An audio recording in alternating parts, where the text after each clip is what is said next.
Demikian juga di antara sahabat yang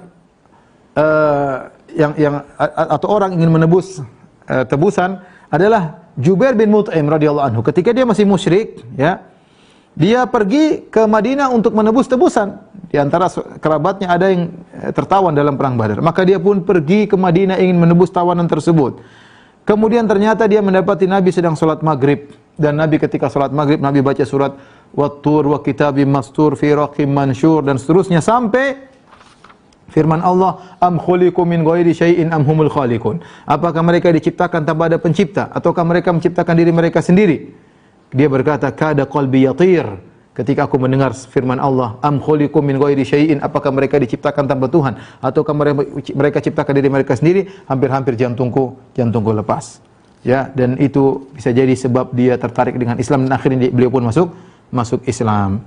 Ya, kata beliau, awwalu ma waqaral imanu fi qalbi, itulah awalnya iman masuk dalam hatiku, ya. Gara-gara mendengar satu ayat yang dibaca oleh Nabi sallallahu alaihi wasallam. Kata Jubair bin Mut'im, setelah Rasulullah SAW salat maghrib, aku pun menemui Nabi, dia masih musyrik.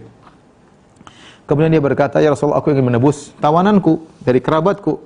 Maka Rasulullah SAW berkata, lau kana al-Mut'im bin Adi, seandainya bapakmu Al-Mut'im bin Adi, namanya Jubair bin Mut'im bin Adi, kalau bapakmu masih hidup, fakallamani fahaula'i natna la taraktuhum lahu. Seandainya bapakmu masih hidup kemudian datang berkata kepadaku, hai Muhammad, bebaskan mereka, aku akan bebaskan mereka seluruhnya. Kalau bapakmu masih hidup. Tapi bapakmu sudah mati. Al-Mut'im bin Adi meninggal dalam kondisi musyrik.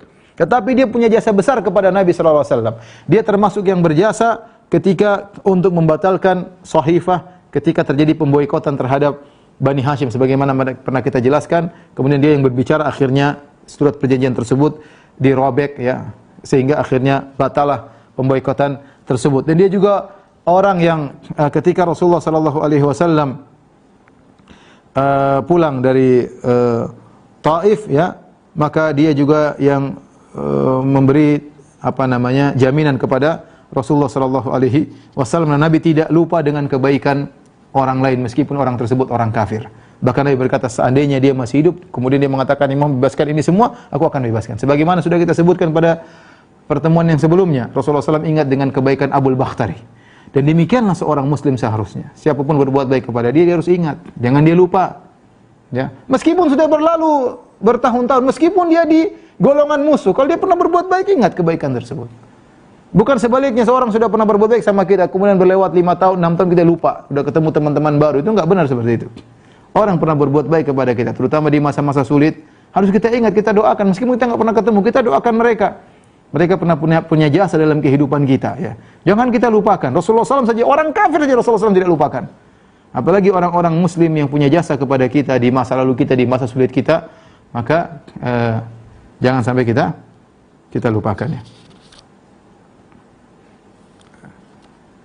Saya punya kawan, ya, dia sekarang orang, ya, punya duit banyak lah, miliarder. Dia pernah cerita sama saya, dulu waktu dia masih sulit, masih miskin, dia nggak punya apa-apa, ya.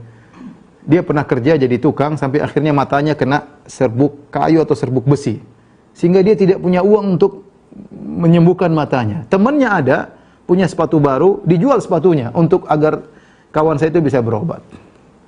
Sekarang dia angkat kawannya tersebut di masa lalu dulu ketika dia sulit.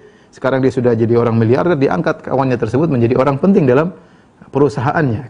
Saya sampai bercanda sama dia, kenapa tidak telepon saya waktu itu, lagi mata lagi luka. Coba kalau telepon saya. Jadi orang jangan lupa dengan kebaikan orang. Banyak orang baik sama kita, jasa banyak, kita tidak boleh lupakan itu semua. Sudah kita jelaskan, la yashkurullah man la yashkurun nas. Tidak bersyukur kepada Allah orang yang tidak tahu terima kasih kepada manusia. Lihatlah bagaimana Nabi ingat kepada jasa-jasa orang kafir. Orang kafir bahkan datang dalam rangka untuk memerangi Nabi, Abul Bakhtari. Nabi ingat, ya. Bagaimana lagi dengan orang-orang yang baik, orang muslim, ya. Tidak boleh kita lupakan, ya.